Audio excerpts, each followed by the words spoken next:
ক্রিকেটের রহস্যময় ক্যারেক্টার পাকিস্তান। কথায় আছে খালি কলসি বাজে বেশি, সে দশে হয়েছে তাদের। পারফরমেন্স দিয়ে আলোচনায় না থাকলেও অন্য যে কোনোভাবেই বেশ ভালোভাবেই লাইমলাইটে থাকা অভ্যাসে পরিণত করে ফেলেছে ম্যান ইন গ্রিন। এবারের এশিয়া কাপেও আর ব্যতিক্রম নয়। দল ঘোষণা থেকে যার শুরুটা হয়, পাকিস্তানের পোস্টার বয় বাবর আজম ও মোহাম্মদ রিজওয়ানকে ছাড়া স্কোয়াড ঘোষণা অনেক বিতর্কের জন্ম দেয়। বাবর রিজওয়ান না থাকলেও পাকিস্তানের টপ অর্ডারকে গোনায় ধরতে হবে যে কোনো দলকে। সাহিবজাদা, সাইম কিংবা ফকর যেদিন খেলবেন তারা খেল দেখাবেন সেদিন, আর দরকার হবে না কারো। ম্যাচ জিতিয়ে আসার সামর্থ্য আছে এই তিনজনেরই। ওপেনিংয়ে টপ অর্ডার সাইম আইয়ুব ও সাহিবজাদা ফারহানি ভরসা পাকিস্তানের। এই দুই ব্যাটার আক্রমণাত্মক ব্যাট চালাতে পারদর্শী। পাকিস্তানের নেক্সট বিগ স্টার হিসেবে ধরা হচ্ছে সাইমকে। যেহেতু বয়স খুবই কম, তাই নিজেকে তৈরি করার প্ল্যাটফর্মগুলো কাজে লাগাতে নিজেকে উজাড় করে দেবেন এই ব্যাটার। বেশ ভালো স্ট্রাইক রেট রয়েছে সাহিবজাদা ফারহানের। 2018 সালে তার জাতীয় দলে অভিষেক হলেও তেমন একটা ম্যাচ পাননি তিনি। তবে স্ট্রাইক রেট ভালো থাকায় তার উপর ভরসা করছে টিম ম্যানেজমেন্ট। পাওয়ার প্লেতে ভালো ব্যাট চালাতে পারেন তিনি। সাহিবজাদাবের ক্যারিয়ার পুনর্জীবিত হয়েছে পিএসএল এর আগে ন্যাশনাল টি-20 কাপ দিয়ে। সেই টুর্নামেন্টে তিনি করেন 605 রান।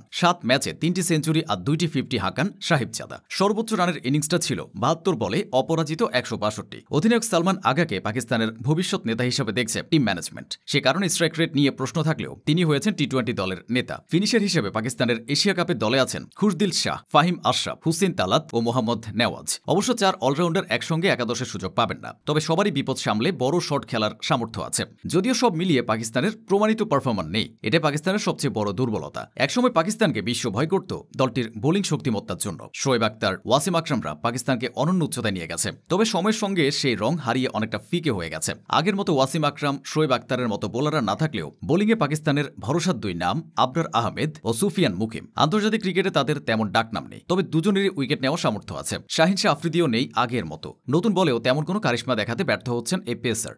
নেই উইকেট শিকারের তাণ্ডব। বলা যায় কোনো মতো জায়গা পেয়েছেন এশিয়া কাপে। পাকিস্তানের ভরসার জায়গা হারিস রৌফ। পাকিস্তানের এই ফার্স্ট বোলার অবশ্য অনেকদিন ধরে বিশ্বকাপ, এশিয়া কাপ সহ নানা টুর্নামেন্ট খেলছেন। আরেক স্পিনিং অলরাউন্ডার মোহাম্মদ নেওয়াজ আছেন সেরা ছন্দে। তার প্রশংসায় পঞ্চমুখ পাকিস্তানের কোচ। বোলিংয়ের পাশাপাশি ব্যাটটাও বেশ ভালোই জানা আছে তার, তাই নেওয়াজকে নিয়ে বেশ ভালোই পরিকল্পনা থাকবে পাকিস্তানের। দলে আছেন অভিজ্ঞ হাসান আলী। বাংলাদেশের বিপক্ষে সিরিজে 8 উইকেট নেওয়া পেসার সালমান মির্জাকে দলে রাখা হয়েছে। আছেন মোহাম্মদ ওয়াসিম জুনিয়রও। অবশ্য ব্যাটিংটাও ভালো করেন তিনি। পাকিস্তানের পেস বোলিং লাইন আপও অনেকটাই গড়পড়তা। পাকিস্তান বলে হয়তো এরপরও কিছু আশা রাখছেন দেশটির সমর্থকেরা।